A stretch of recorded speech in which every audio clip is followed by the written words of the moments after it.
Hello everyone, in this video I'm going to show you how to add seconds to the clock in your Windows 10 taskbar.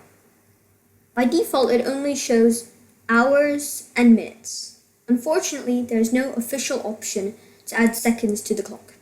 However, there is a registry key which you can add, but to make it more simple we're going to use a program called Winaero Tweaker, which does this automatically.